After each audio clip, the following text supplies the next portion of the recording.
Chapter 2. Black Dog Appears and Disappears. It was not very long after this that there occurred the first of the mysterious events that rid us at last of the captain, though not, as you will see, of his affairs.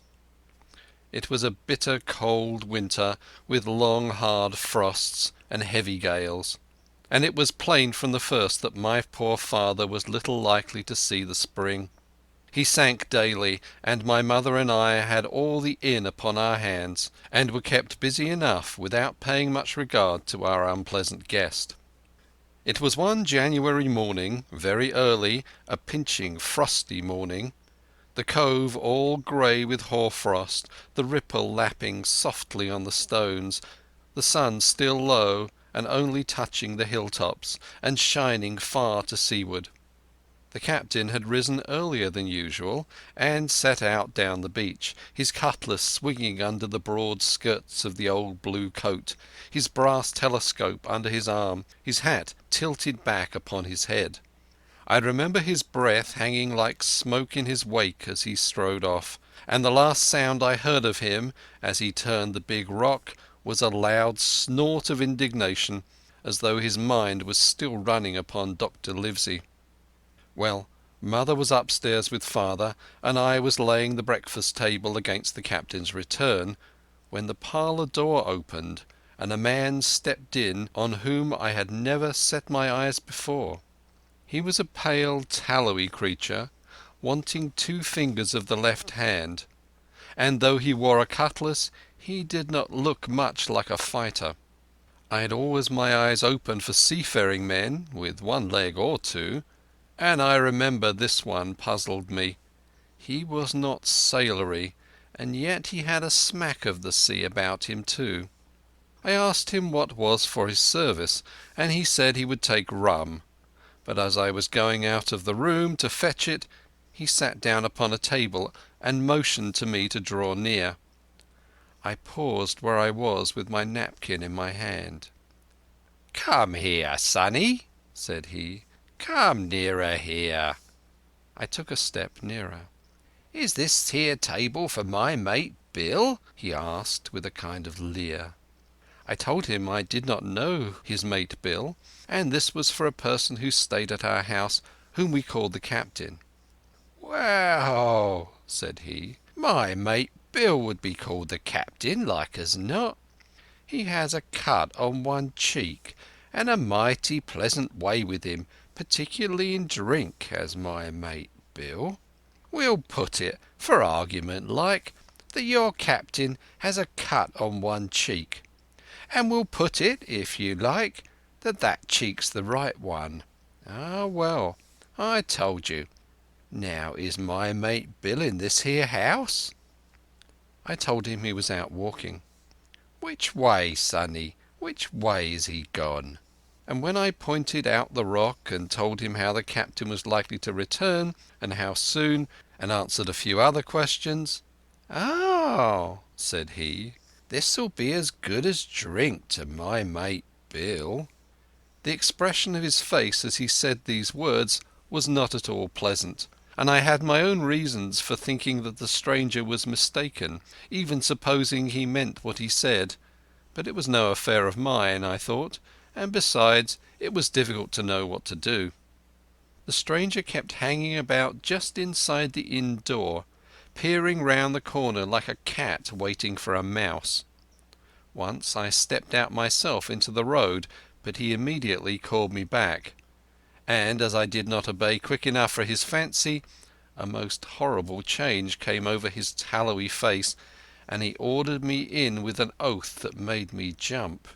As soon as I was back again he returned to his former manner, half fawning, half sneering, patted me on the shoulder and told me I was a good boy, and he had taken quite a fancy to me. "I have a son of my own," said he, "as like to you as 2 blocks, and he's all the pride of my heart. But the great thing for boys is discipline, sonny, discipline. Now, if you had sailed along of Bill, you wouldn't have stood there to be spoke to twice, not you. That was never Bill's way. nor the way of sich as sailed with him. And here, sure enough, is my mate Bill, with a spyglass under his arm. Bless his old heart, to be sure. You and me just go back into the parlour, sonny, and get behind the door, and we'll give Bill a little surprise. Bless his heart, I say again." So saying, the stranger backed along with me into the parlour, and put me behind him into the corner, so that we were both hidden by the open door.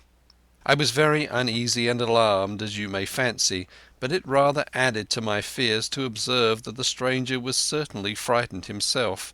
He cleared the hilt of his cutlass and loosened the blade in the sheath, and all the time we were waiting there he kept swallowing as if he felt what we used to call a lump in the throat. At last in strode the captain, slammed the door behind him without looking to the right or left, and marched straight across the room to where his breakfast waited him. "Bill," said the stranger, in a voice that I thought he had tried to make bold and big. The captain spun round on his heel and fronted us.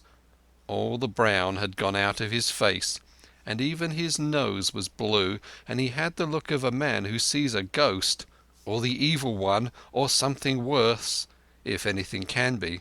And upon my word I felt sorry to see him all in a moment turn so old and sick. "Come, Bill, you know me. You know an old shipmate, Bill, surely," said the stranger. The captain made a sort of gasp. "Black Dog," said he. "And who else?" returned the other, getting more at his ease.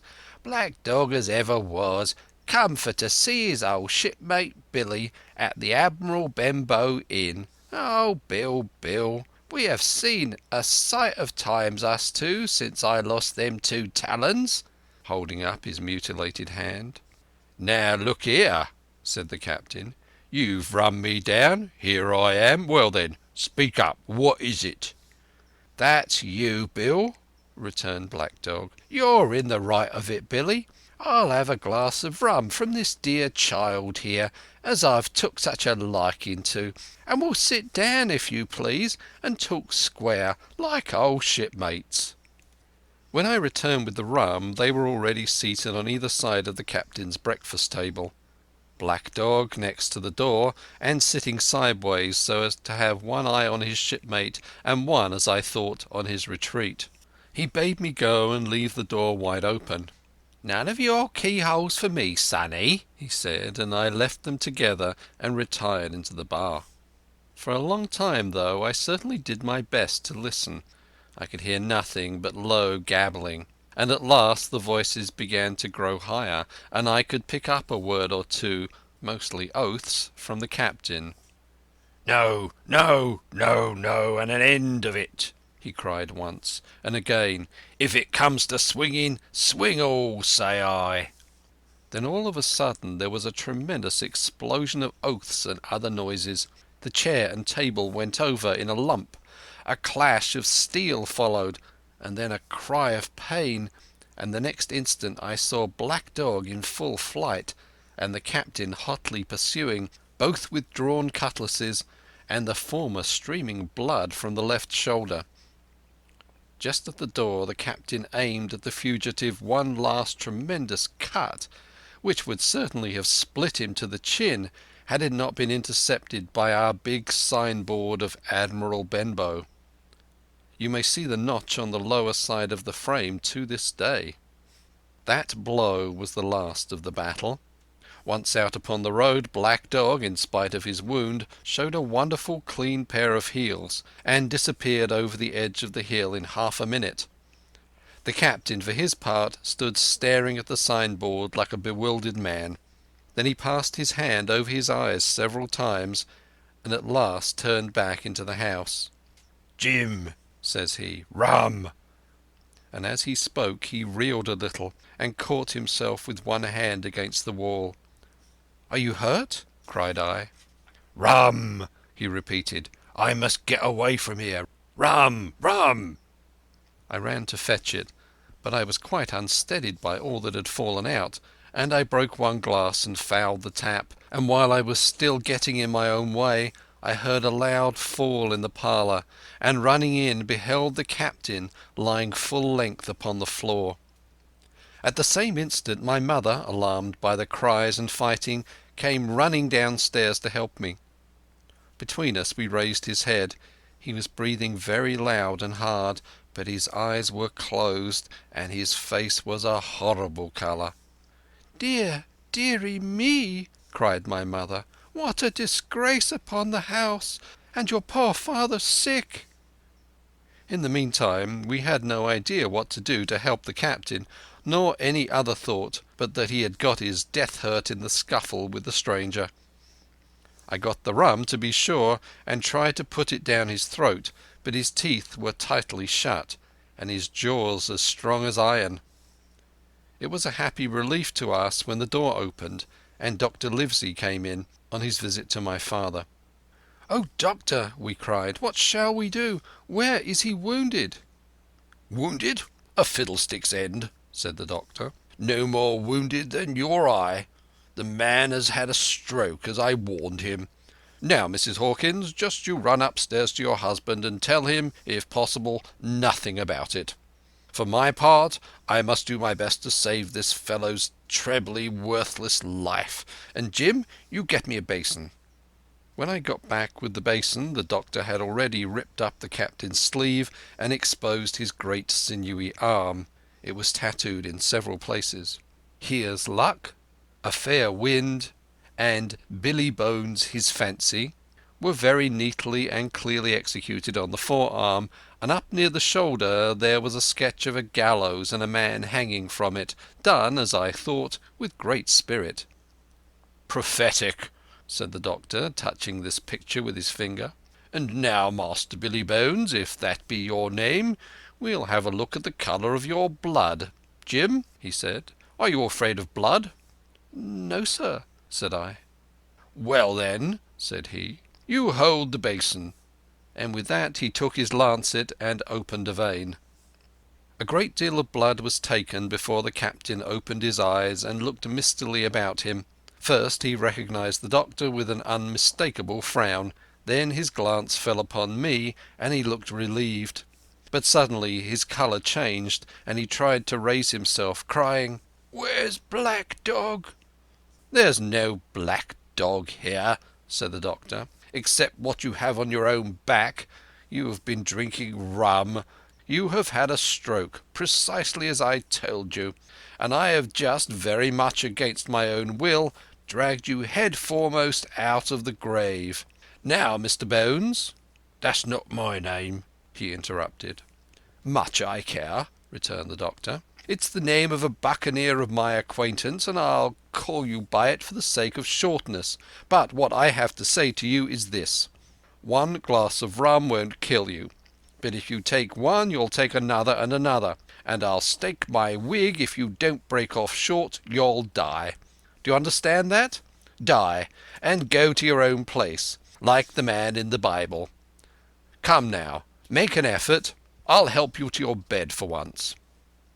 Between us, with much trouble, we managed to hoist him upstairs and laid him on his bed, where his head fell back on the pillow as if he was almost fainting.